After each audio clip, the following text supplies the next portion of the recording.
Baik, kita sudah masuk di pelajaran yang ke-10, sudah hampir akhir dari kitab Keluaran.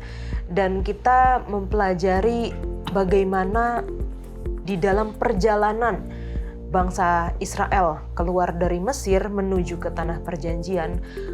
Allah adalah Allah yang aktif, yang menolong, yang membebaskan, yang mencari, dan bahkan yang rindu untuk tinggal bersama-sama dengan umatnya. Jadi kalaupun share sesuatu, gak usahlah share status-status galau gitu. Buat apa coba bermedia sosial seperti itu? Bikin aja kata-kata motivasi dari firman Tuhan atau pengalaman kita, bagaimana Tuhan menolong kita gitu kan. Itu semua akan membuat iman kita semakin terlatih.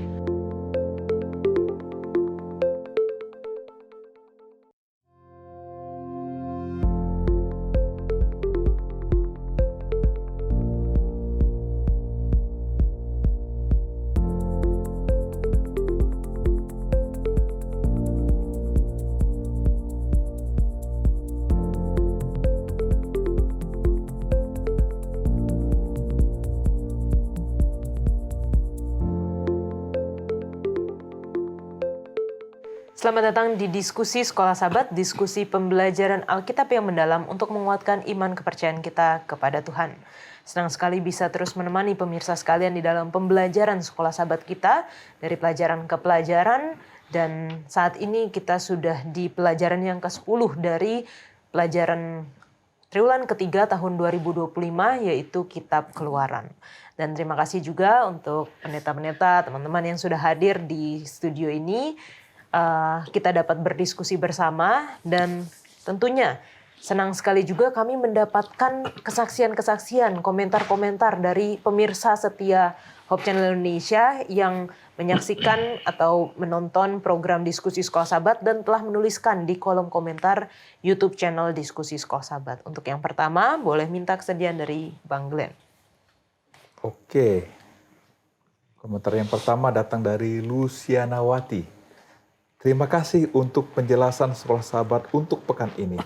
Penjelasan yang mudah dimengerti sehingga menambah wawasan tentang firman Tuhan. Tuhan Yesus memberkati kita semuanya. Lalu berikutnya datang dari JMZ.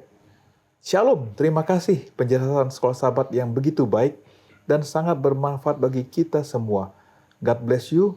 Salam dari saya, anggota Gereja SDA Kitapol, Tamparuli, Sabah. Dari negara tetangga kita. Berikutnya dari akun 07. Puji Tuhan, pelajaran pekan ini membuat pengertian lebih bagi saya. Mungkin karena ada pendeta Leroy, dan juga terima kasih semua narasumber. Wah, kalau sama pendeta Leroy pokoknya. Oke, selanjutnya pendeta Heski. Baik, ada dari Mariati Simanungkalit. Terima kasih pelajaran yang begitu baik, menambah pengetahuan, puji Tuhan. Kemudian ada Dorimin Ponori, Shalom. Terima kasih penjelasan Sekolah Sabat yang sangat jelas dan sungguh-sungguh menguatkan iman kepada Tuhan. Amin. Terakhir, Washington Manalu, Shalom. Terima kasih atas penjelasan Sekolah Sabat yang luar biasa. Semoga semua terberkati. Amin. Pendeta Saud. Ya, ada dua orang di sini. Yang pertama Lili Maria, terima kasih diskusi pelajaran Sekolah Sabat, semoga menjadi berkat dalam hidup saya dan juga keluarga saya. Amin. Dan yang terakhir dari saudari kita, Roslyn, puji Tuhan dan terima kasih untuk penjelasan Sekolah Sabat, Tuhan memberkati. Amin, puji Tuhan. Senang sekali kami mendapatkan komentar-komentar, kesaksian-kesaksian dari teman-teman yang telah menuliskan di kolom komentar YouTube channel bagaimana program ini dapat membantu teman-teman semua di dalam pembelajaran baik secara pribadi, keluarga, dan juga jemaat. Dan bagi teman-teman yang rindu untuk belajar Sekolah Sabat bersama dengan kami, namun tidak memiliki atau sulit akses kepada buku Sekolah Sabat kita, jangan ragu-ragu, silahkan langsung hubungi nomor call center Hope Channel Indonesia untuk mendapatkan buku ini dikirimkan ke alamat Anda masing-masing secara cuma-cuma di wilayah negara Indonesia. Jadi kalau misalnya rindu untuk belajar buku Keluaran bersama dengan kami, langsung saja hubungi nomor call center Hope Channel Indonesia. Baik, kita sudah masuk di pelajaran yang ke-10, sudah hampir akhir dari kitab Keluaran. Dan kita mempelajari bagaimana di dalam perjalanan bangsa Israel keluar dari Mesir menuju ke tanah perjanjian. Allah adalah Allah yang aktif, yang menolong, yang membebaskan, yang mencari, dan bahkan yang rindu untuk tinggal bersama-sama dengan umatnya. Dan kita akan melihat bagaimana hubungan yang bermakna dengan orang lain dapat dibangun hanya dengan waktu dan usaha. Hal yang sama juga berlaku untuk hubungan vertikal kita dengan Tuhan. Hal ini dapat menjadi pengalaman yang menggembirakan dan penuh dengan pertumbuhan, tetapi hanya jika kita meluangkan waktu bersama Dia. Jika kita mempelajari firman-Nya, bagaimana Tuhan berbicara kepada kita, dan bagaimana ketika kita berdoa, kita membuka hati, berbicara kepada Tuhan, dan bersaksi kepada orang lain tentang kematian, kebangkitan, dan kedatangan Kristus kembali, terlibat di dalam misi Tuhan. Kita akan melihat hal-hal ini di dalam satu cetak biru, blueprint dari Kemah Suci. Pernahkah engkau merasa terjebak, tertindas oleh beban hidup, seolah berada dalam perbudakan yang tak berujung? Kitab Keluaran adalah kisah tentang Allah yang bertindak, Tuhan yang tidak diam melihat penderitaan, Allah yang dekat dengan umatnya yang tertindas. Dengan tangannya yang kuat dan penuh belas kasihan, Ia membebaskan mereka. Ia membuka jalan di tengah laut dan memulai perjalanan menuju tanah yang dijanjikan. Lebih dari sekedar kisah pelarian, ini adalah kisah perubahan. Sebab Allah tidak hanya membawa mereka keluar dari Mesir, Dia juga ingin membawa Mesir keluar dari hati mereka. Dari perbudakan menuju kebebasan, dari kelahiran Musa hingga perjanjian di Sinai, dari kekacauan menuju penyertaan di padang gurun, dari kemurtadan bangsa hingga kemuliaan Tuhan yang menampakkan diri. Apa arti semua ini bagi kita sekarang? Allah kita adalah Allah penebus. Ia memanggil, memimpin, mengajar, dan mengampuni. Dan Allah yang sama masih melakukan hal yang sama sampai hari ini dan selamanya. Mari kita mulai perjalanan yang menuntun menuju Eksodus. Kitab Keluaran.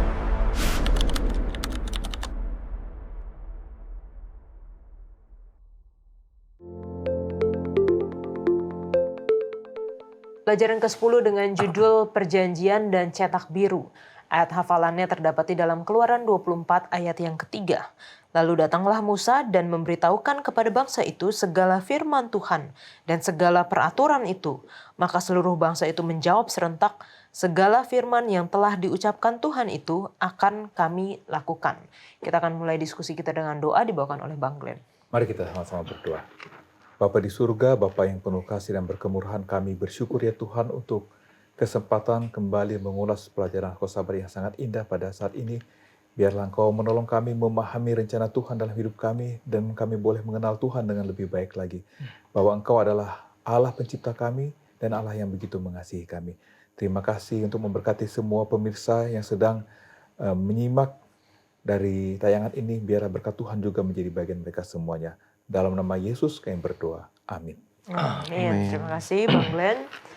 Ketika kita bicara mengenai cetak biru, mungkin agak asing ya. Tapi kalau blueprint, oh ya itu sesuatu yang mungkin nggak semua orang tahu, tapi lebih banyak orang yang tahu gitu. Apa sih sebenarnya cetak biru atau blueprint itu, dan pernah punya pengalaman apa dengan blueprint kalau Bang Glenn? Kebetulan saya pernah kerja di satu perusahaan properti yang bikin gedung. Jadi blueprint itu adalah detail rencana secara terinci tentang bangunan itu. Jadi kalau pengalaman saya melihatnya itu saya pusing, setumpuk gini hanya bicara tentang konstruksinya, lalu ada lagi yang begini bicara tentang kabel-kabel, semua sudah diatur kemana kabelnya, colokan di mana, lalu segini lagi isinya plumbing. Jadi itu memang secara detail dibuat rinci sehingga ketika orang membangun mereka tahu tuh akan bikinnya seperti apa dan tidak akan salah lagi. Oke. Ya, Saya senang lihat market, Bang. Oh iya iya iya. Saya kalau lihat pameran-pameran perumahan. Malahan sekarang sudah lebih detail ya. Misalnya ukurannya, fondasinya, berapa campurannya, itu kurang lebih seperti itu. Jadi rancang bangun itu dari sinilah ya, yang sudah dibuat. Detailnya ahlinya tadi. Dan udah ada 3D-nya gitu ya kalau di aplikasinya sekarang ya. Bisa digeser-geser. Senang saya itu. Kalau Pendeta Saud? Ya, kebenaran saya juga pernah kerja di proyek ya. Ya, sebelum kuliah di UNAI, ambil kependetaan. Jadi memang blueprint itu bangunan yang masih dalam kertas gitu. Ya. Jadi bayangan lah gitu ya, wujudnya nanti dan itu tidak akan pernah, bangunan yang kita bangun itu tidak akan pernah berbeda atau keluar dari ukuran ataupun bentuk yang ada di kertas itu ya. Jadi itu adalah bayangan. Jadi blueprint itu bisa kita sebut bayangan ya. Wujudnya adalah ya gedung yang kita bangun itu. Ya. Oke, dan ini akan jadi pelajaran yang menarik sekali untuk kita ya. Walaupun kita sudah tahu arahnya kemana kalau di dalam kitab Keluaran, terus ngomongin soal blueprint, ngomongin soal Allah ingin tinggal bersama-sama dengan bangsa Israel. Nah, kalau di pelajaran pekan lalu kita sudah belajar mulai dari Keluaran 21 sampai 23, dan di Keluaran 24 ini, jadi ada adegan di mana Tuhan berfirman kepada Musa untuk naik menghadap Tuhan. Bukan hanya Musa tapi juga Harun, Nadab, Abihu dan 70 orang tua-tua Israel. Lalu ketika mereka naik dan ada sesuatu juga yang terjadi di ayat yang ke-8. Kemudian Musa mengambil darah itu, menyiramkan kepada bangsa itu dan berkata, inilah darah perjanjian yang diadakan Tuhan dengan kamu berdasarkan segala firman ini. Nah, apakah ini perjanjian yang kita telah perjanjian dari peraturan-peraturan yang kita telah bahas di pekan lalu, mulai dari 10 perintah di Keluaran 20 sampai segala peraturan di Keluaran 23, dan kenapa perlu ada pemercikan darah di situ, Bang Glenn? Jadi memang benar bahwa yang dibacakan adalah peraturan yang Keluaran 20 sampai Keluaran 23. Jadi secara urutan di Alkitab bisa kita lihat. Kemudian pertanyaannya kenapa harus darah? Darah itu melambangkan kehidupan. Jadi perjanjian ini adalah perjanjian serius nih, bukan hanya perjanjian kehidupan. Dan perjanjian ini karena begitu serius akan mengikat kedua belah pihak untuk melakukannya dengan sungguh-sungguh. Dan ini juga melambangkan satu saat kelak Kristus membuat perjanjian yang baru, perjanjian darah di kayu salib antara kita dengan Tuhan, bahwa Tuhan rindu untuk menyelamatkan kita dan kita mau menjadi umat Tuhan. Ya itu tanda bahwa ini serius. Tuhan nggak main-main ya. Pengulangan itu budaya kuno, ketika ada perjanjian biasanya disertai dengan tanda darah itu yang ditumpahkan. Itu juga mengingat bagaimana orang Israel ketika mereka keluar dari Mesir. Ada darah juga di sana, di palang pintu. Demikian juga hal ini bahwa menunjukkan ini hal yang serius. Penumpahan darah bagi orang Israel itu bukan hal yang main-main. Makanya perjanjian ini adalah perjanjian yang serius dari Tuhan. Itu yang saya mengutip kembali yang Bang Glenn katakan. Oke, Pendeta Saud? Darah itu kan nyawa ya. Jadi perjanjian ini bukan sembarang perjanjian. Artinya kalau ada yang melanggar perjanjian ini, dia akan mati. Kehilangan nyawa. Nah, seperti itu. Dan untuk menyelamatkan kita, Tuhan mengorbankan nyawanya. Kan begitu kan?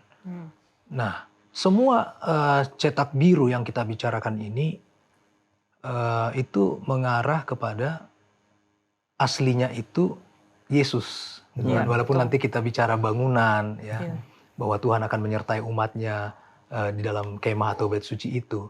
Tapi nanti kan kita akan belajar bahwa semua perabotannya, semua yang di dalamnya itu semua mengarah kepada Yesus. Ya. Jadi kenapa harus ada percikan darah? Betul bahwa Karena nanti yang akan diwujudkan dari perjanjian itu, atau inti dari semua perjanjian dalam Alkitab adalah Yesus. Dan tujuan dari perjanjian adalah keselamatan. Itu sebabnya siapa yang tidak setia dalam perjanjian ini akan binasa, kehilangan nyawa. Gitu. Jadi nyawa Yesus yang sudah diserahkan untuk semua orang, kalau setia dalam perjanjian itu, ya akan selamat. Tapi kalau ada yang melanggar, dia akan mati, binasa, hilang nyawa, tidak selamat begitu. Dan kita sudah baca di ayat hafalan kita tadi ya, bagaimana bangsa itu mengatakan segala firman yang telah diucapkan Tuhan itu akan kami lakukan. Dan itu bukan hanya sekali bangsa ini mengatakan seperti itu. Segala firman yang Tuhan katakan kepada kami akan lakukan, kami akan turut, kami akan ikuti.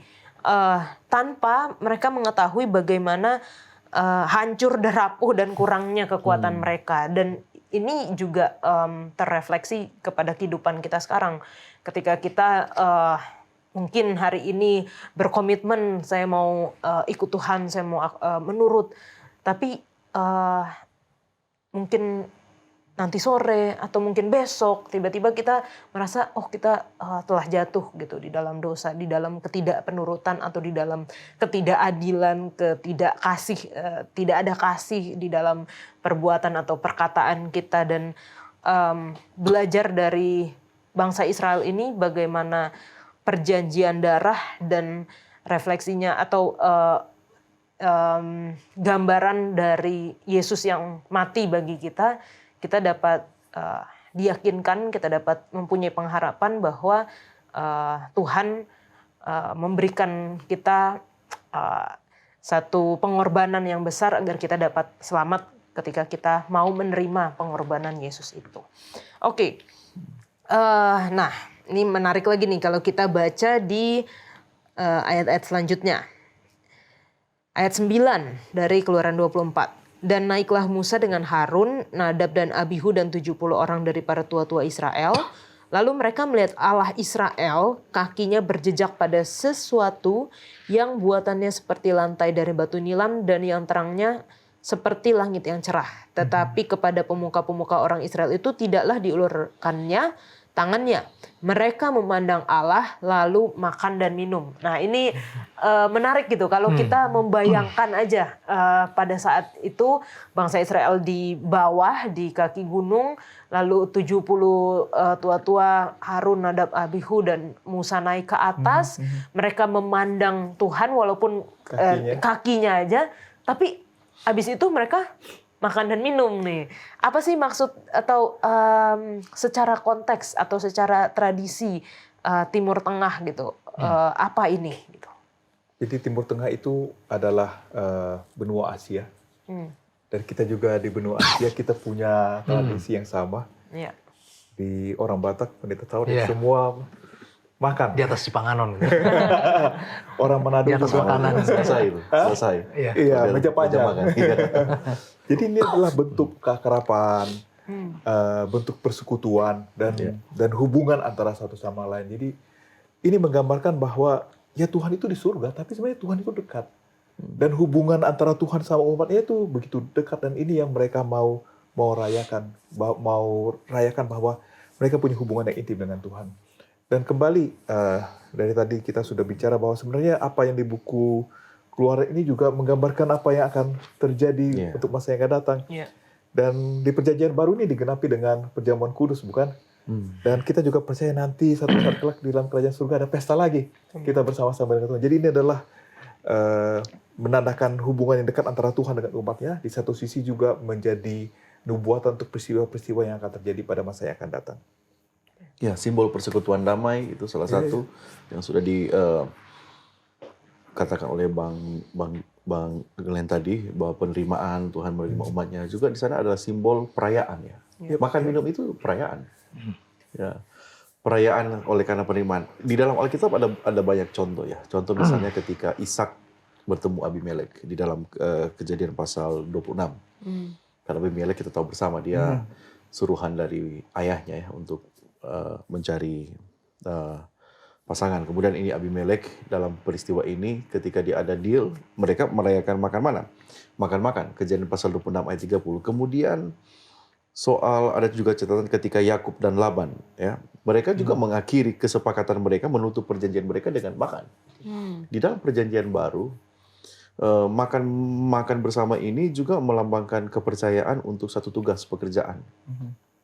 Kita ingat ketika waktu Yesus bangkit, dia menampakkan diri di tepi danau pada murid-muridnya. Mereka makan bersama. Iya. Kalau kami bermusuhan, saya takut diracunin gitu kan, seperti apa. Tapi di sana dia menerima Petrus, malah dia bilang gembalakanlah domba-dombaku. Jadi lebih dari sekedar ini makan mami ini, lebih dari sekedar kumpul-kumpul, makan minum ya, mami. Tapi ini melambangkan penerimaan tadi, deal terjadi, makan-makan. Kemudian melambangkan juga ada satu tugas pekerjaan yang harus dilakukan kedua belah pihak. Yang satu menerima pekerjaan, yang satu memberikan kuasa. Dalam hal ini Tuhan dan umat Israel. Oke. Pendeta? Ya, kalau kita mundur sedikit, bukan sedikit, banyak. banyak. Ke belakang itu, di penciptaan itu kan ada dua lembaga yang Tuhan buat, ya. Hari Sabat dan pernikahan. Ini kan mengatur hubungan ini. Sabat itu mengatur hubungan kita dengan Tuhan, penyembahan kita kepada pencipta. Pernikahan mengatur hubungan sesama manusia. Makanya yang menikah itu harus sesama manusia gitu ya. Nah, hukum-hukum, 10 hukum, itu kan mengatur hubungan itu. Iya. Ya kan? 4 hukum pertama mengatur penyembahan kita kepada Allah dan dikunci dengan hari Sabat di hukum yang keempat. Kemudian 6 hukum ke bawah itu sampai 10 itu mengatur hubungan sesama manusia. Dan itulah nanti yang dijabarkan itu sampai banyak itu kan. Ya. Tentang perbudakan, tentang mata ganti mata, itu semua mengatur hubungan itu. Nah, jadi hukum perjanjian itu sebenarnya blueprintnya itu mulai dari penciptaan. dan kemah suci yang akan kita bicarakan nanti ke depan, itu pun membicarakan pemulihan hubungan. Gitu. Karena hubungan kita kan rusak karena dosa. Jadi Yesus datang agar bisa tinggal bersama-sama dengan kita karena dosa itu memisahkan. Nah, maka dibuatlah kemah itu ya, dan simbol-simbol lambang-lambang yang ada di sana itu. Nah, cuman yang menarik begini. Ketika orang membuat perjanjian, pasti itu orang yang memiliki hubungan dekat atau saling mengenal atau saling mengasihi. Contoh lagi-lagi nih saya ambil contoh pernikahan. Kan orang nggak mungkin menikah kalau mereka ini nggak memiliki hubungan yang dekat, gitu kan? Saling mengasihi, saling percaya, gitu. Nah, di dalam hubungan perjanjian ini pun hukum-hukum yang Tuhan berikan itu adalah tujuannya supaya membawa kita lebih dekat dengan Tuhan, gitu. Kenapa Tuhan menunjukkan dirinya, ya, kepada bangsa Israel perwakilan itu ya 70 tua-tua dan Musa, Harun dan kedua anak Musa itu.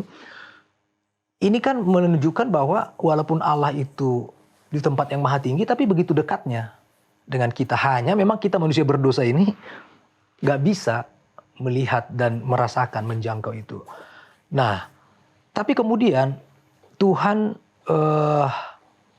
menawarkan hubungan yang begitu dekat sehingga di sebagian kekuasaannya itu ditunjukkan gitu ya dengan kehadirannya di situ. Lalu yang menariknya di sini dikatakan mereka makan. Dalam merekatkan satu hubungan itu dibuat dengan acara makan, gitu kan? Siapa yang kasih makan mereka itu? Kemungkinan besar adalah Tuhan yang mentraktir mereka. Ya kan, orang sepanjang tahun mereka dikasih mana itu kan. Jadi untuk di kaki gunung ini pun Tuhan kasih makan, ya, menyediakan makan.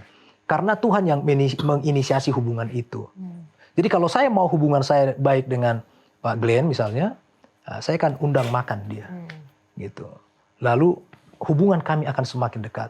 Saya makin percaya, ya saling mempercayai, ya, begitu. Nah, jadi kalau apa poinnya? Saya selalu dalam pelajaran itu harus ada pelajaran-pelajaran praktisnya gitu ya. Nah, apa tandanya kalau kita memiliki hubungan yang dekat dengan Tuhan. Ya sukalah mentraktir orang. Jangan pelit gitu. Masa ngaku umat Tuhan tapi pelitnya nggak ketulungan gitu. Ya. Terima Oke. kasih. Terima kasih Pak Pendeta. Makanya ada apa namanya perkataan banyak masalah berakhir di meja makan gitu ya. Karena di meja makan sama seperti bagaimana Tuhan telah memberikan teladan gitu untuk mentraktir, menjamu, memberikan makan dan minum para tua-tua dan juga Musa, Harun dan anak-anaknya. Nah, ini yang menarik lagi nih. Karena kita dikasih informasi bahwa Nadab dan Abihu itu mereka ikut bersama-sama Betul. naik di sana melihat Tuhan walaupun kakinya gitu ya. Tapi itu satu hal yang luar biasa yang nggak bisa dilihat oleh semua bangsa Israel. Di luar dari pemandangan, kalau di sini dikatakan pengalaman teofani, mereka melihat Allah. Di luar dari itu, mereka sudah ditunjukkan banyak mujizat-mujizat. Ketika mereka keluar dari Mesir, selama mereka di padang gurun, bagaimana tiang awan dan tiang api, bagaimana mana turun setiap hari. Bahkan puncaknya adalah ketika mereka melihat Allah. Tapi di istilahnya kayak sedihnya, di buku Imamat 10 ayat 1, 2, dan 9, kita menemukan satu cerita bahwa Nadab dan Abihu pada akhirnya jatuh dalam dosa dan sampai kehilangan nyawa mereka. Dan hal ini membuktikan betapa tadi rapuhnya kita manusia, betapa kita seringkali lupa penyertaan Tuhan di masa lalu, seberapa besar pun mujizat yang terjadi di dalam kehidupan kita, sehingga kita rentan menyimpang dari jalan Tuhan di kemudian hari. Apa solusi terhadap hal ini? Jangan kemana-mana, kita lanjutkan setelah yang satu ini.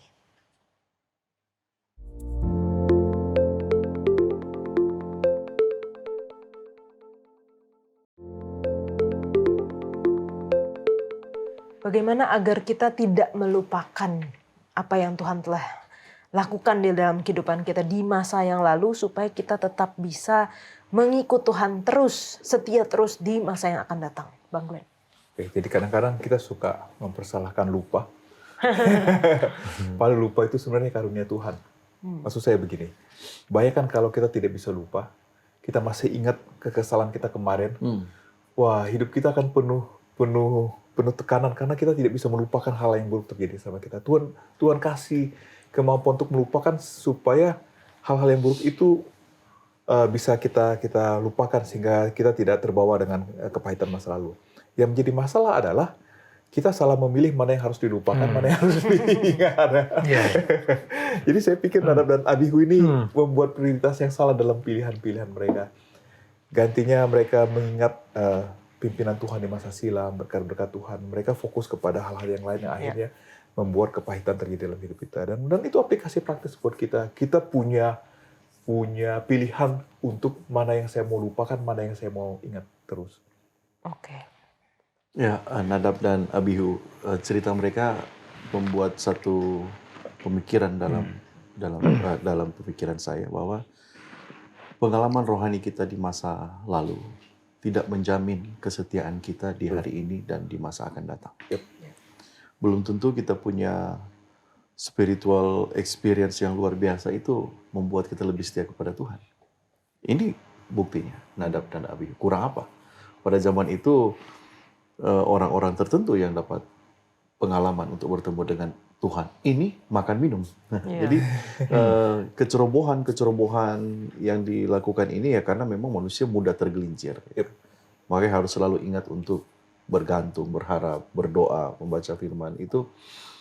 Dengan demikian kita akan mendapatkan pengalaman-pengalaman rohani yang lain di kemudian hari. Jangan hanya pakai satu pengalaman rohani hari ini atau kemarin untuk kita gaung-gaungkan. Lebih mengedepankan itu, saya punya keistimewaan, lupa untuk bergantung, berharap.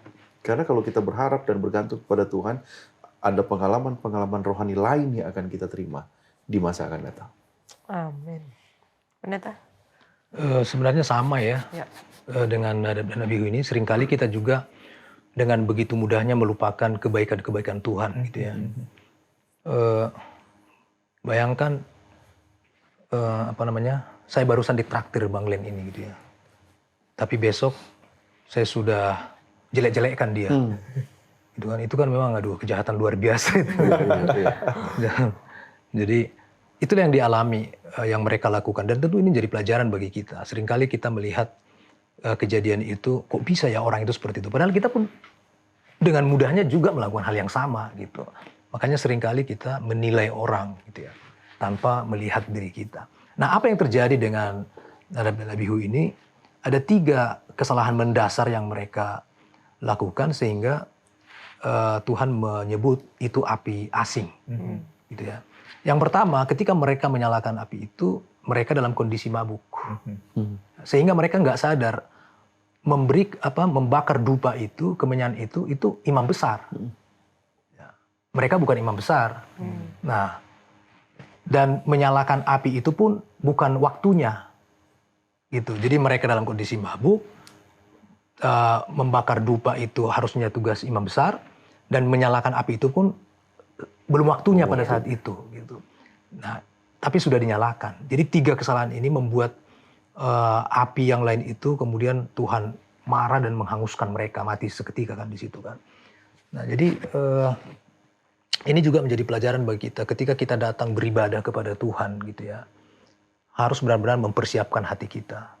Mungkin kita nggak mati fisik di gereja. Tapi seringkali kita datang beribadah kepada Tuhan di gereja itu, kerohanian kita mati. Datang jahat, pulang gereja lebih jahat lagi. Iya kan? Habis ngomongin orang segala macam gitu kan, menyimpan dendam. Betul. Ya.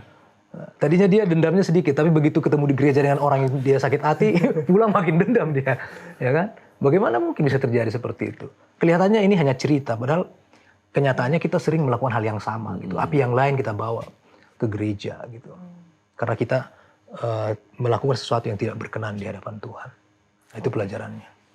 Baik, terima kasih Pak Pendeta. Nah, Alkitab selalu menawarkan solusi gitu ya. Atau Tuhan selalu menawarkan solusi atas segala permasalahan. Kalau tadi kita sudah bicara mengenai darah perjanjian, dan itu ditunjukkan dengan Yesus, pengorbanan Yesus mati di kayu salib. Darahnya menebus kita, dan ketika ada ini kejadian Nadab dan Abihu, Tuhan juga menawarkan solusi di dalam Yehezkiel 36 ayat 26 sampai 28. Kamu akan kuberikan hati yang baru. Hati yang lama aku ganti. Nah, mungkin kalau secara kita membaca, ini satu janji yang sangat menguatkan, memberi pengharapan. Kayak kalau saya pribadi, oke Tuhan, saya mau dikasih hati yang baru gitu. Tapi praktikalnya itu seperti apa sih? Karena tadi mungkin kita sudah bahas juga bagaimana kalau kita dibilang akan terus berjalan tanpa dosa, kayaknya sulit gitu. Walaupun bagi saya kalau kita bersama Tuhan kita bisa gitu ya, tapi sulit membayangkan ketika kita dikasih saya mau hati yang baru, setelah itu tidak jatuh dalam dosa lagi. Sepertinya sulit gitu, walaupun saya nggak bilang nggak mungkin gitu ya, sulit gitu. Kalau dari Bang Glenn gimana? Jadi saya jelaskan sedikit kenapa kita butuh hati yang baru dengan satu perumpamaan. Bayangkan orang dari Medan yang makanannya harus ada pedasnya, harus ada asinnya, harus terasa asamnya, ada getirnya. Datang ke Solo, makanan manis. Stres dia. Atau kita balik, orang dari Solo yang biasanya makan manis datang ke Medan. Pertanyaannya siapa yang salah? Nggak ada yang salah. Karena orang Medan seleranya seperti ini, orang Solo seleranya seperti ini. Bagaimana supaya menikmati seleranya harus dirubah. Jadi orang Medan itu yang senang makanan ada pedas, asam, asin, getir, itu harus nikmat makanan yang manis, baru dia bisa menikmati makanan yang manis. Nah, tapi kalau bicara tentang selera makanan tidak ada yang salah, tapi bicara dosa ada yang salah. Jadi kecenderungan kita itu adalah kecenderungan dosa. Dan ketika dikasih sesuatu yang tidak dosa itu kita tidak nyaman, sama seperti makanan tadi. Nah, kita harus mengganti selera kita supaya kita bisa menikmati Tuhan. Dan itu yang Tuhan tawarkan kepada kita bahwa oke, seleranya akan saya ganti. Di sini dikatakan hatinya akan diganti supaya selera kita tuh menjadi selera yang sama seperti selera Tuhan, baru kita bisa menikmati. Nah, kapan Tuhan bisa mengganti hati kita? Sama pertanyaannya adalah kapan orang mau ke dokter? Kalau dia katakan, wah saya sakit nih, saya butuh dokter. Tapi walaupun dia udah sakit, nggak bisa jalan, nggak apa-apa, saya masih oke, saya masih kuat, dia tidak akan ke dokter. Jadi poin pertama adalah kita harus mengakui saya ini selera saya udah salah, selera saya ini dosa, kecenderungan saya dosa semata-mata.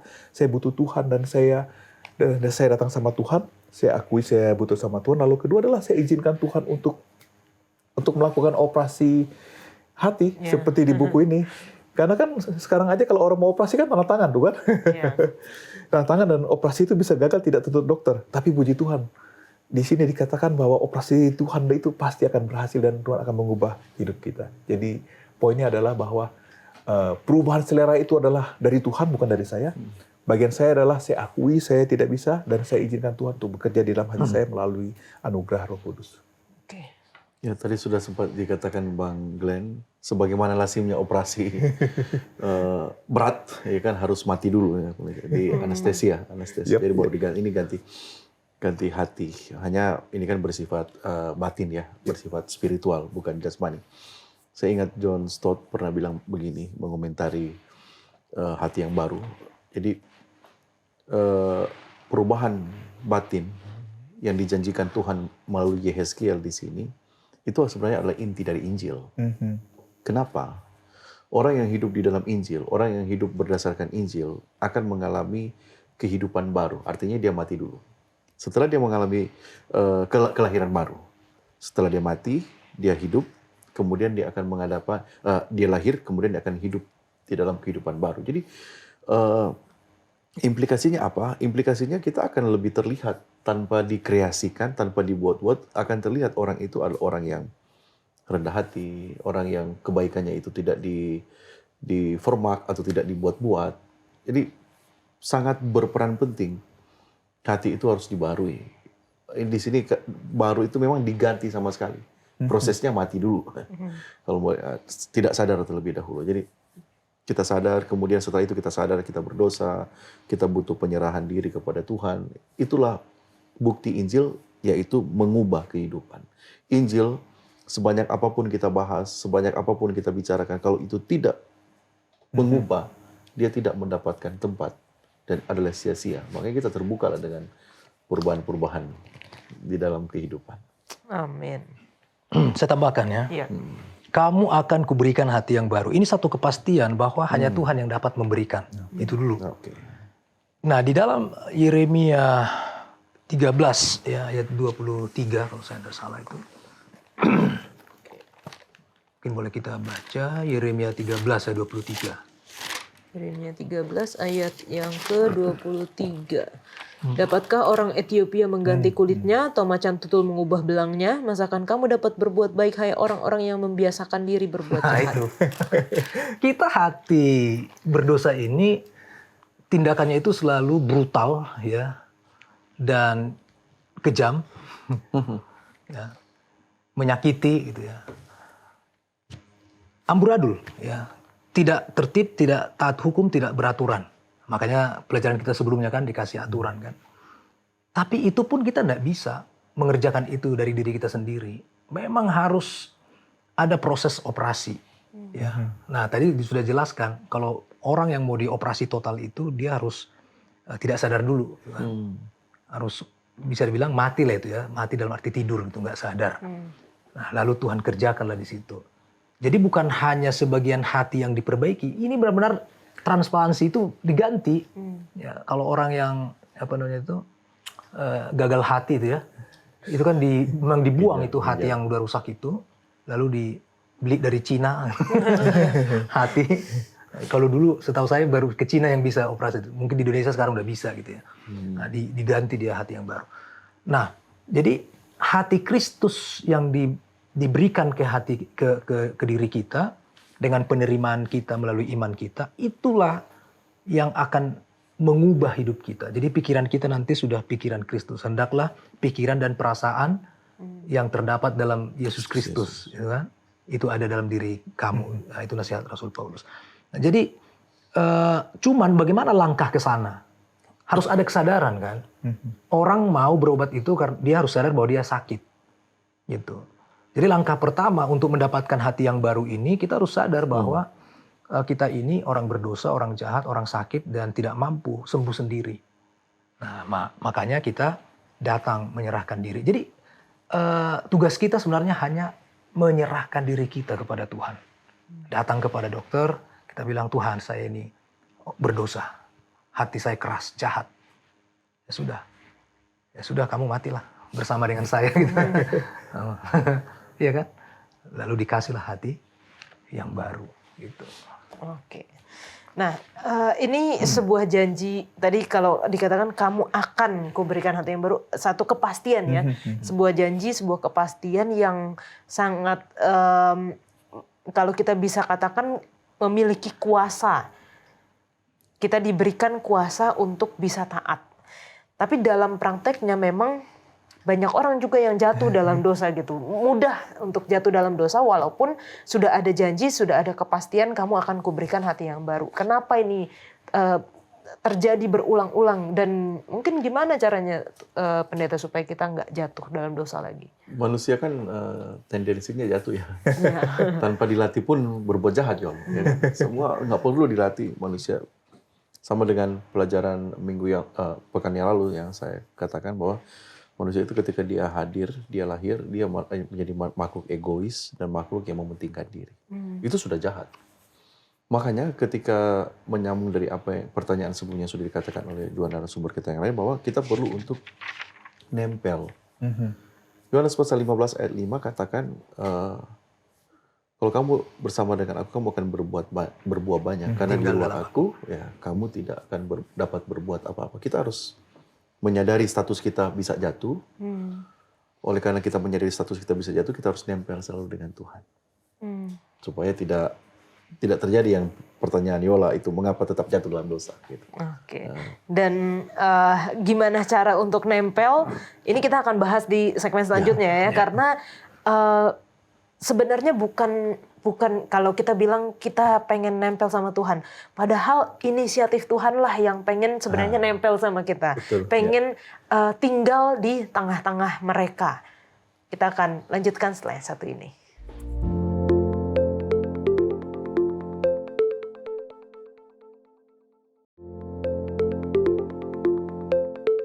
Dan mereka harus membuat tempat kudus bagiku supaya aku akan diam di tengah-tengah mereka. Keluaran 25 ayat 8. Ya, satu ayat yang sangat familiar sekali mengenai kemah suci atau bait suci yang Tuhan perintahkan kepada Musa untuk bangsa Israel buat. Nah, boleh jelaskan arti atau maksud dari ayat ini, Bang Glenn? Oke, jadi kalau kita baca ayat ini sebenarnya ini bukan sesuatu hal yang baru. Karena dari kejadian juga Tuhan sudah selalu pengen dekat-dekat dengan umatnya. Satu kali saya mendengarkan orang bicara tentang ketika Adam diciptakan. Kan Alkitab mengatakan Tuhan menghembuskan nafasnya ke lubang hidung Adam. Jadi siapa yang Adam lihat pertama kali? Ya Tuhan, karena masih di depannya kan. Jadi Tuhan selalu ingin dekat dengan kita. Lalu ketika manusia berdosa, Tuhan yang cari manusia yang berdosa ini. Dan terus kita baca di Alkitab bahwa Tuhan selalu ingin dekat, dan salah satu puncaknya adalah di Keluaran 25 ayat 8 ini, bahwa Tuhan bukan saja ingin membebaskan orang Israel dari perbudakan mereka di Mesir, tapi Tuhan ingin hadir, tinggal bersama-sama dengan mereka. Dan itu tidak pernah berhenti. Bahkan di Perjanjian Baru, Immanuel, Immanuel kembali ada. Jadi ayat ini sedang menegaskan bahwa Tuhan mau mempunyai hubungan yang dekat dengan kita. Dan ketika kita mau punya hubungan dekat dengan kita, maka ada satu kemah yang kudus. Kudus itu artinya sesuatu yang dipisahkan, dispesialkan untuk Tuhan. Jadi ya Tuhan itu dekat, tetapi Tuhan itu juga kudus yang tidak bisa kita sembarangan untuk datang kepada Tuhan. Cetak biru ya. Kenapa bukan cetak merah, cetak kuning, cetak hijau? Kenapa itu benar? Ya, pelajari bagaimana dia muncul ya. Tahun 1861 ya, kalau saya dapat catatan Alphonse Louis Poitevin, dia seorang ahli kimia asal Prancis. Dia mengeluarkan teknik yang namanya cyanotype. Cian ini artinya warna biru. Jadi bagaimana sekarang kan sudah nggak perlu lagi ada PDF dan sebagainya kan, digital printing itu bisa. Saya lebih fokus kepada bagaimana sampai keluar cetak biru itu. Jadi ada satu kertas putih ya yang disiapkan, kemudian di sana sudah ada bahan kimia yang namanya fotosensitif. Kemudian di atasnya itu ditaruhlah cetakan yang akan dibuat gambarnya. Setelah ada lapisan, kemudian taruh gambarnya. Apakah dia langsung bekerja? Tentu tidak. Setelah diletakkan, itu harus ditaruh di bawah sinar matahari. Baru terlihatlah di balik gambar aslinya itu atau bentuk asli itu, cetakan asli ada warna putih dan warna biru yang menonjol. Itulah disebut blueprint atau cetak biru. Nah, dan birunya menonjol. Saya lebih menyoroti kepada fungsi cahaya itu, sinar matahari. Sudah ada bentuknya, sudah ada wadahnya untuk dibuat cetakan birunya, cetak fotokopinya. Nah, tapi kalau itu tidak ada sinar matahari, itu tidak akan berguna, itu tidak akan bermanfaat. Makanya sinar matahari saya pikir perlu kuasa dari luar. Itu yang dikatakan oleh Pendeta Saul tadi, perlu ada kuasa dari luar untuk mengerjakan itu bagi kita. Even Tuhan sudah bilang tabernakel, saya mau tinggal bersama dengan mereka. Tapi kalau memang kuasa Tuhan tidak bekerja kepada kita, kita tidak membiarkan kuasa Tuhan itu bekerja, itu sia-sia. Makanya kenapa itu cetak biru? Karena ada satu kuasa. Ada satu kuasa yang mau bekerja untuk benar-benar terrefleksi, tercermin kembali sebagaimana bayang aslinya, bentuk aslinya.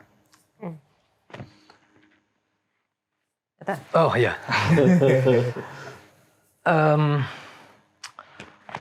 Immanuel tadi disampaikan ya. Allah diam di antara kita atau di tengah-tengah kita. Itu sebabnya kemah itu nanti dibangun di tengah-tengah kemah mereka itu. Ya. Ini menandakan bahwa Tuhan ada bersama mereka. Nah, cuman yang menarik begini. Dari awal sampai akhir kan hubungan yang kita bicarakan ini. Karena Tuhan itu kasih itu hubungan. Kan nggak mungkin orang memiliki hubungan tanpa ada dasar kasih. Nah, karena Allah itu adalah kasih adanya, maka dia suka memiliki hubungan. Ya.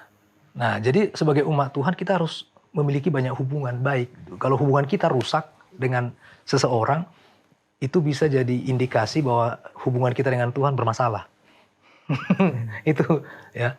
Nah, sebelum berdosa, Tuhan ada bersama Adam dan Hawa di Taman Eden. Jadi hadirat Allah yang kudus, Taman Eden itu, Firdaus, ya, manusia ada di taman itu, kan begitu kan? Jadi di dalam hadirat Allah yang kudus, manusia memiliki hubungan yang baik dengan Tuhan. Lalu dosa masuk, mereka diusir dari Taman Eden, terpisah dengan Tuhan. Karena Tuhan selalu ingin memiliki hubungan, maka kekudusannya ditanggalkan di surga, kemudian dia datang, mengambil rupa manusia, tinggal dalam diri Yesus, Immanuel. Kita lihat itu, Tuhan yang begitu mengasihi kita, yang ingin selalu membuat hubungan dengan kita gitu. Dalam keadaan kekudusan tanpa dosa, dia sudah memiliki hubungan dengan kita, dan dalam keadaan kita berdosa, dia pun ingin memiliki hubungan dengan kita, gitu. Dan itulah yang dilakukan Yesus. Dia tanggalkan karena kekudusan dengan dosa tidak bisa bersama kan? Maka supaya dia bisa bersama-sama dengan kita, diambillah rupa orang berdosa sama seperti manusia, walaupun dia tidak melakukan dosa, supaya bisa berhubungan, tinggal bersama-sama. Bahkan sering nanti di Perjanjian Baru kita temukan Yesus makan bersama-sama dengan orang berdosa. Lagi-lagi nih, hubungan itu dibuat jamuan, makan gitu ya. Dan itulah sebenarnya inti perjamuan kudus. Mengingat Immanuel yang bersama dengan kita, yang memiliki hubungan. Makanya perjamuan kudus itu harus mengikat hubungan kita. Kan lucu kan? Kita mau makan roti, melambangkan tubuh Yesus, anggur melambangkan darah. Artinya kalau kita makan itu, kita memiliki hubungan yang baik dengan Tuhan. Tapi di saat yang sama kita nggak mau salaman dengan orang lain. Masih ada orang seperti itu. Ya, ikut perjamuan kudus, tapi tidak mau salaman. Alkitab katakan nggak layak. Itu nggak layak. Karena Tuhan mau hubungan ini baik gitu. Dan itulah tujuannya. Nah, tabernakel atau bait suci itu dibangun di tengah-tengah. Tanda hadirat Allah. Karena Tuhan akan tinggal di situ. Walaupun Salomo bilang, apakah memang Tuhan bisa menampung? Allah kan itu maha besar. Mungkinkah dia akan ada di sini gitu. Tapi karena dia Allah yang maha gitu ya. Dia bukan tempatnya yang penting. Tapi bagaimana hadiratnya ada bersama dengan bangsa itu gitu. Jadi ini sebenarnya yang sangat penting kita pahami tentang kasih dan keadilan Allah ini. Dia selalu ingin menjangkau kita gitu loh. Jadi kita pikir kita yang mau datang kepada Tuhan. Tuhan yang selalu ingin datang. Tujuan kita adalah terima Dia. Gitu. Bukankah di Wahyu dikatakan, aku datang berdiri depan pintu mengetok. Itu kan inisiatif Tuhan kan. Tapi bagian kita adalah harus kita yang buka pintu. Tuhan itu bukan memaksa menggedor dobrak gitu. Pengen masuk begitu enggak bisa. Kita harus. Jadi tugas kita hanya membuka, izinkan Dia masuk, lalu dioperasi kita, dikasih hati yang baru. Maka Allah akan bersama-sama dengan kita selamanya. Amin. Terima kasih pendeta untuk penjelasannya. Mungkin kalau di dalam bahasa Indonesianya, aku akan diam di tengah-tengah mereka, itu seperti gambaran bait suci atau kemah suci itu di tengah-tengah perkemahan ya. Di dalam bahasa Inggrisnya, let them make me a sanctuary. Mereka membuat tempat kudus bagiku, that I may dwell among them. Jadi tadi yang pendeta Saud sudah katakan, bukan Tuhan hanya diam di satu tempat kemah suci itu, tapi Tuhan ingin diam di tengah-tengah seluruh bangsa, di dalam hati bangsa itu. Jadi kita bisa melihat bagaimana kemah suci ini punya satu peranan yang sangat penting, karena dia adalah blueprint atau cetak biru dari Yesus dan pelayanannya. Tadi sudah sempat disinggung sedikit, tapi kita bisa melihat juga dari detail-detail ya, detail perabotan, dan juga detail upacara atau yang dilakukan di dalam bait suci. Mungkin Bang Glenn bisa share sedikit. Ya, jadi memang kalau kita bicara tentang bait suci itu ada dua hal. Satu adalah upacaranya, satu adalah perabotnya. Dan semua ini melambangkan tentang Yesus dan pelayanannya. Ada upacara harian, korban dipersembahkan mengingatkan kita pada kematian Yesus di kayu salib.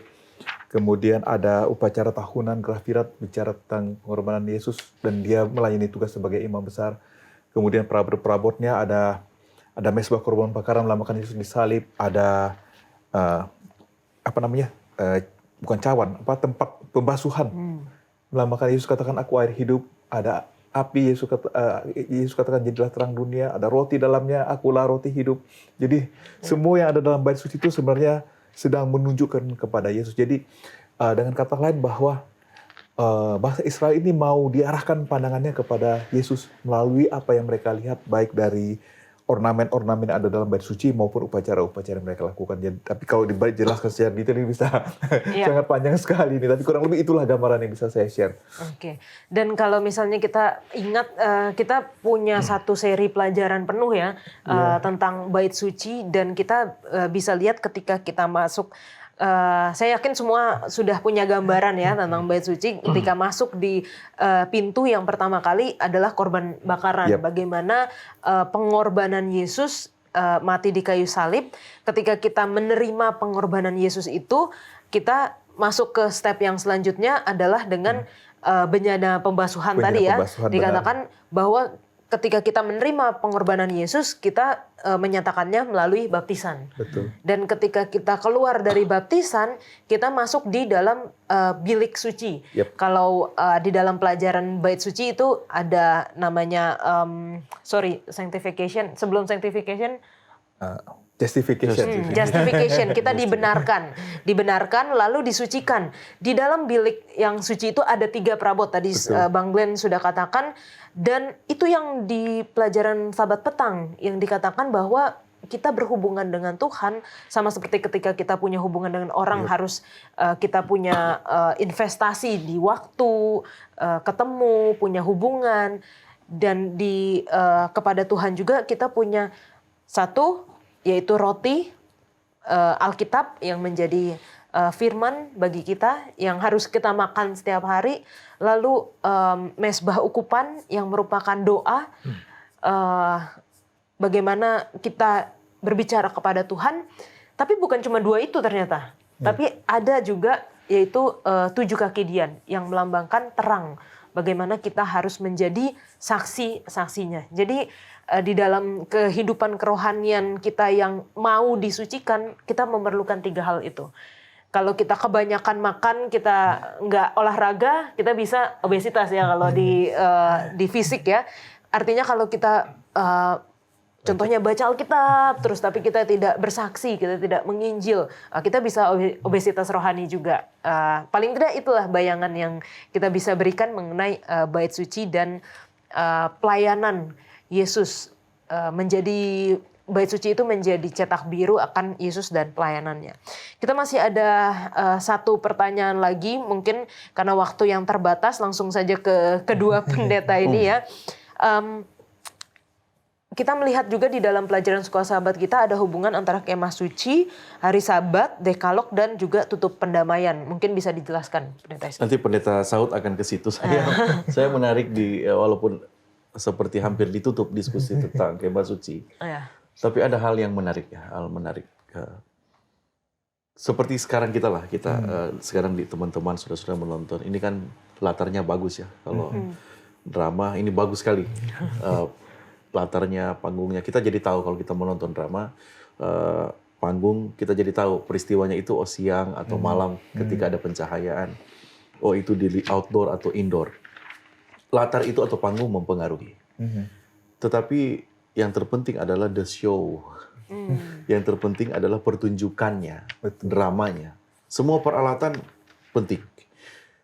Bahkan di dalam buku Keluaran itu hampir sepertiga kitab Keluaran menceritakan tentang kemah suci ya, 25-31 bagaimana rancangannya, bahan-bahan apa, kemudian pasal setelah itu begitu panjang untuk apa digunakan. Ini mau menunjukkan bahwa ini serius juga ya, ini hal yang penting. Soal kemah suci ini jadi hal yang berharga, terlebih pada saat show-nya dimainkan. Latar sudah disiapkan, show-nya dimainkan, umat Israel bukan hanya penonton, mereka juga pelaku.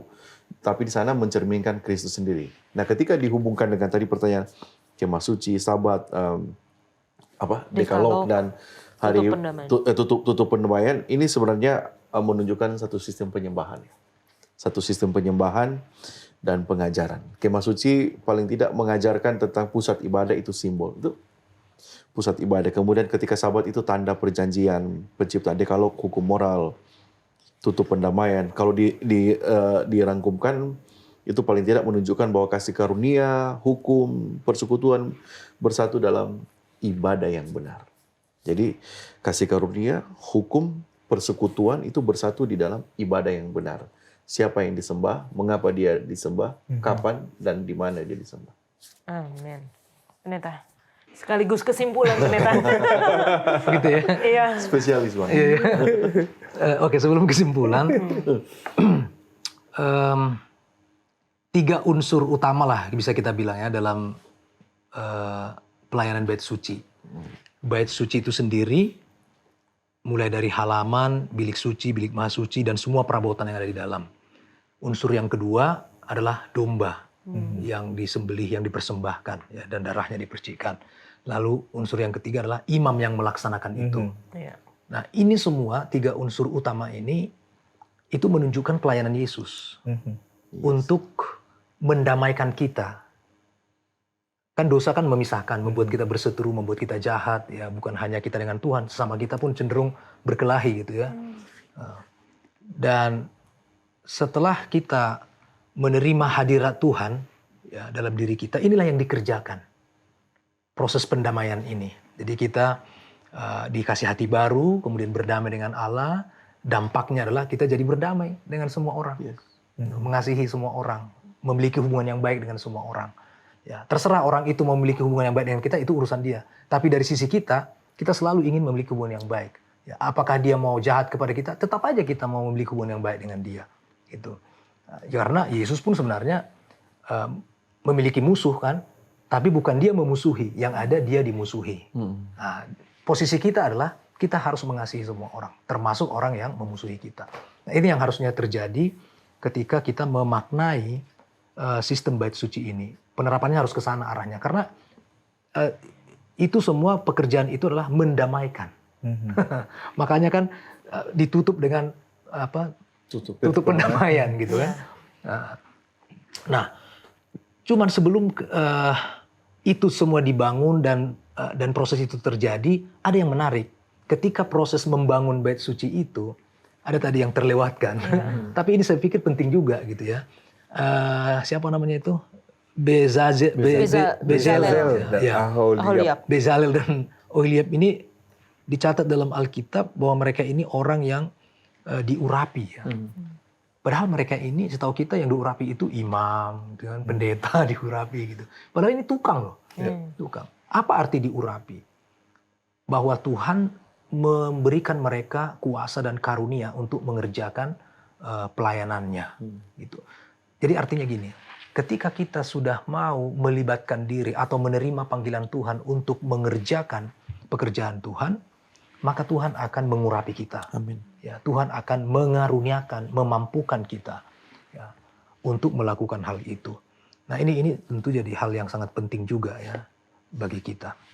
Nah, apa kesimpulan dari pelajaran kita tentang cetak biru ini? Ya, kesimpulan boleh dua ya. Nanti siapa tahu juga nanti narasumber mau buat kesimpulan yang lebih dalam. Tapi yang saya mau sampaikan, perjanjian dan cetak biru ini, yang pertama dari sudut perjanjiannya ya. Orang yang membuat perjanjian itu adalah orang yang memiliki hubungan. Dan guna dari perjanjian itu adalah mempererat hubungan. Gitu. Nah, di dalam perjanjian itu dimateraikan dengan darah. Yang artinya nyawa. Dan darah simbol dari pengorbanan Yesus. Barang siapa setia di dalam perjanjian itu menurut hukum itu melalui kasih karunia Yesus, maka dia akan menerima upah dari perjanjian itu, yaitu keselamatan. Tapi ketika mereka melanggar dari perjanjian itu, maka darah itu adalah kematian. Ya, menyebabkan kematian bagi kita. Makanya hanya ada dua nanti kan. Barang siapa yang percaya, selamat. Mereka yang tidak percaya, binasa. Nah, kemudian cetak biru ya, dari sudut cetak birunya yang dimaksud di sini tentu adalah bait suci. Tadi kita sudah jelaskan ada 3 unsur utama ya, yang semuanya itu adalah bertujuan untuk mendamaikan ya, memulihkan hubungan, lagi-lagi hubungan nih. Memulihkan hubungan ya. Jadi Allah yang begitu mengasihi kita itu selalu rindu memiliki hubungan yang dekat dengan kita. Pertanyaannya adalah, apakah kita mau merespon itu dengan menerima Tuhan supaya kita juga memiliki hubungan yang dekat dengan Dia? Atau pertanyaan yang lebih spesifik, bagaimana caranya supaya kita memiliki hubungan yang dekat dengan Tuhan? Nah, ini menjadi aplikasi sekaligus kesimpulan. Pertama, kita harus tinggal di dalam firman-Nya. Ya. Kalau bicara hubungan berarti ada komunikasi. Ya kan? Nggak mungkin saya berhubungan dengan seseorang tapi tidak pernah berkomunikasi. Ya, komunikasi itulah menjalin hubungan. Ketika kita membaca firman, berarti kita sedang menerima perkataan Tuhan, berkomunikasi dengan Tuhan, menerima informasi dari Tuhan. Yang kedua, kita harus banyak berdoa. Ya. Berdoa itu sama dengan mengeratkan, mengikat kita ya dengan Tuhan gitu loh. Jadi kenapa orang jatuh dalam dosa, bahkan dia seorang pimpinan rohani sekaligus ya, sekalipun dia yang sudah dianggap orang suci gitu, besok kita temukan jatuh dia gitu kan. Karena dia tidak melekat dengan Tuhan ya. Karena kalau kita tadi sudah dibacakan, barang siapa tinggal dalam aku dia akan berbuah. Kamu tidak dapat berbuat apa-apa kalau di luar aku. Jadi baca firman dan doa itu membuat kita melekat. Kalau kita abaikan ini, pasti kita akan jauh. Dan itu akan membuat kita jatuh. Ya. Dan yang ketiga, supaya kita terlatih dengan firman ya dan iman kita harus sering menyaksikan firman ini ya. Kita harus membagikan. Jadi kalaupun share sesuatu, nggak usahlah share status-status galau gitu. Buat apa coba bermedia sosial seperti itu? Bikin aja kata-kata motivasi dari firman Tuhan atau pengalaman kita bagaimana Tuhan menolong kita gitu kan. Itu semua akan membuat iman kita semakin terlatih. Tapi kalau kita buat galau, makin galau lagi nanti gitu. Tapi kalau kita share firman Tuhan, ya semakin menguatkan. Pengalaman kami ya, kenapa kuat dalam pelayanan ini. Jadi kalau ada pendeta jatuh, berarti dia tidak sungguh-sungguh dalam pelayanan, itu aja. Karena ketika kita melayani, contoh saya melawat, sampaikanlah pergumulannya. Nah, ketika saya doakan itu, saya sendiri kuat. Gitu. Jadi gitu. Maka kita pun semua umat Tuhan ini harus peduli dengan saudara kita. Menguatkan mereka itu sama saja dengan menguatkan diri kita. Tapi kalau kita melihat kelemahan orang, sudah dipastikan kita akan lemah. Ya. Ini menjadi pelajaran praktis bagi kita. Ya, semoga kita memiliki hubungan yang baik dengan Tuhan maupun dengan sesama kita. Amin. Terima kasih Pak Pendeta. Saya suka Pendeta katakan ketika kita mendoakan orang lain, kita juga dikuatkan. Karena itu menjadi pengalaman ya. Pengalaman pribadi dan kalau bagi teman-teman yang sedang menghadapi masalah, ketika ada orang lain yang curhat, dengarkan saja, doakan bahkan dia. Maka Anda sendiri pasti akan dikuatkan juga. Dan kalau teman-teman masih memiliki pertanyaan sehubungan dengan pelajaran kita ataupun sehubungan dengan kitab Keluaran, tinggalkan di kolom komentar YouTube channel Diskusi Sekolah Sabat.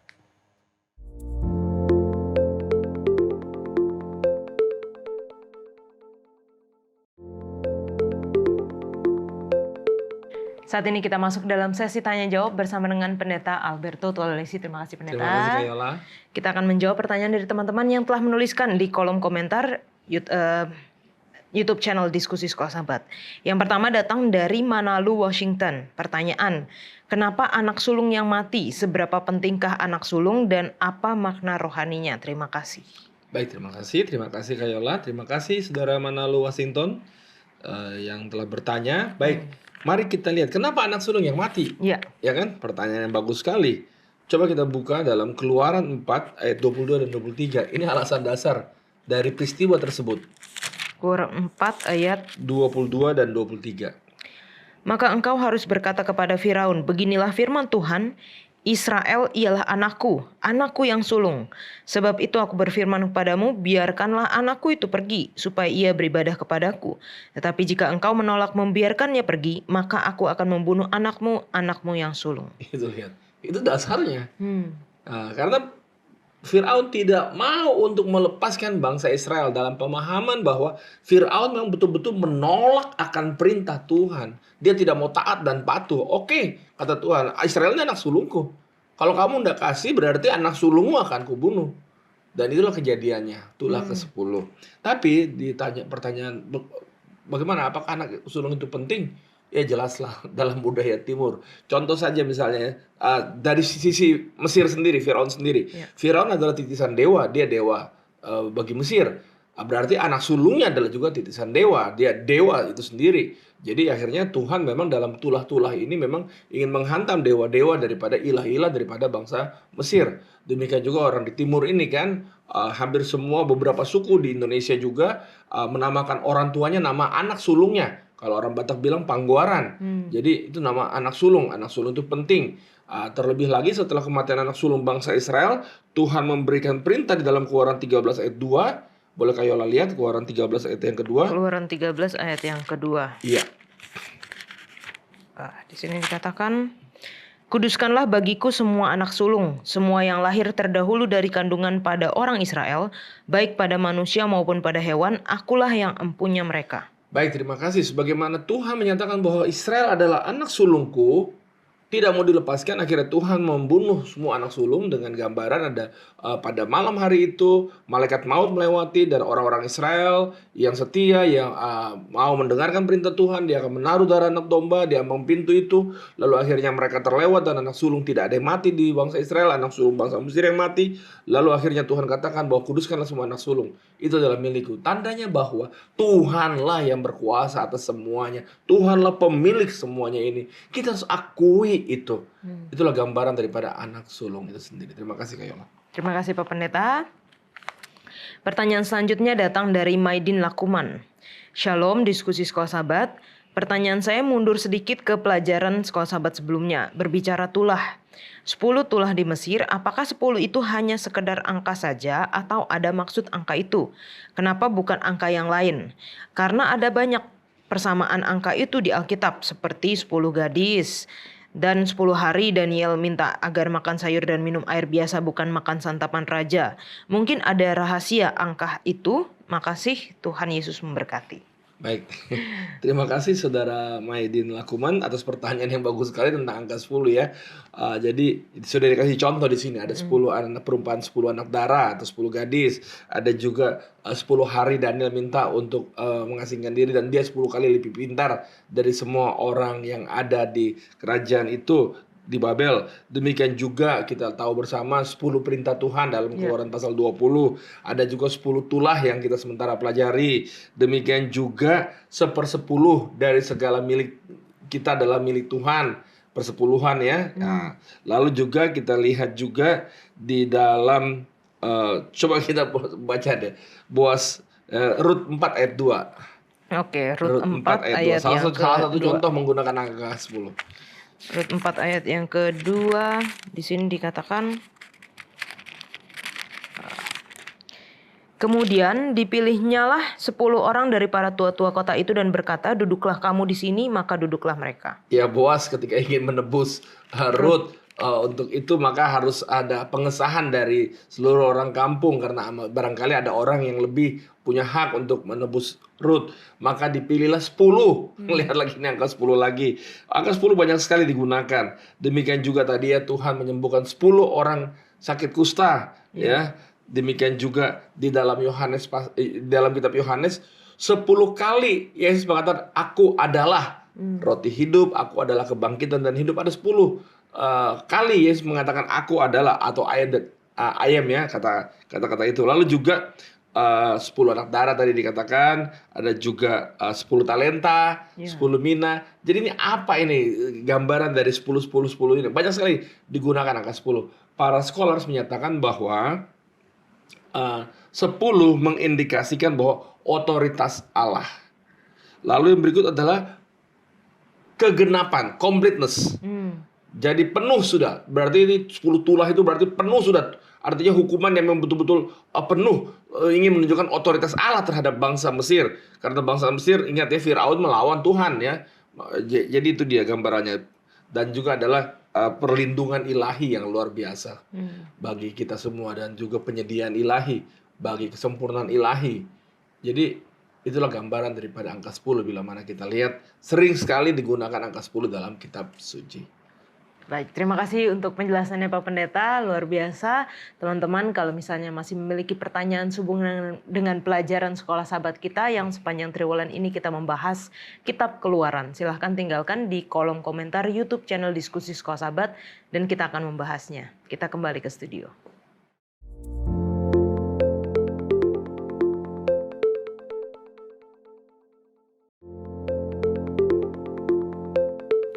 Kita akan menutup diskusi kita dengan doa dibawakan oleh Pendeta Saud. Mari kita bersatu dalam doa.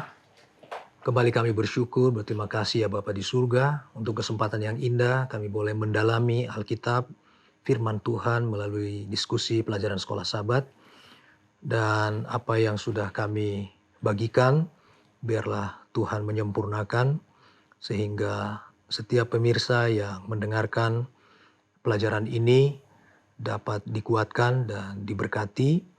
Berkati juga seluruh kru yang bertugas dalam pelayanan ini, terlebih para narasumber, Pendeta Heski, Yola, Bang Glenn, dan hamba-Mu di sini. Biarlah Tuhan memberkati masing-masing kami. Demikian juga semua pemirsa yang akan mendengarkan pelajaran ini, Tuhan juga akan memberkati masing-masing kami semua. Izinkan kami Tuhan untuk bertemu di waktu yang akan datang dan selalu giat di dalam mempelajari akan kebenaran firman Tuhan. Sehingga kami memiliki hubungan yang lebih intim lagi dengan Tuhan dari waktu ke waktu. Di saat yang sama, kami akan memperbaiki hubungan kami satu dengan yang lain sebagai saudara di dalam Tuhan. Inilah doa kami Bapa. Kami memohon berkat melalui Yesus Tuhan dan Juru Selamat kami. Amin. Amin. Terima kasih Pendeta Saud, terima kasih Bang Glenn dan Pendeta Hezky. Kita sudah berdiskusi bersama. Kiranya kerinduan yang sama yang Tuhan miliki untuk diam di tengah-tengah kita, diam bersama-sama dengan kita pun memiliki kerinduan yang sama untuk tinggal bersama-sama dengan Tuhan, di dalam Tuhan, sehingga kita akan berbuah banyak. Kita akan belajar di episode selanjutnya. Tuhan Yesus memberkati.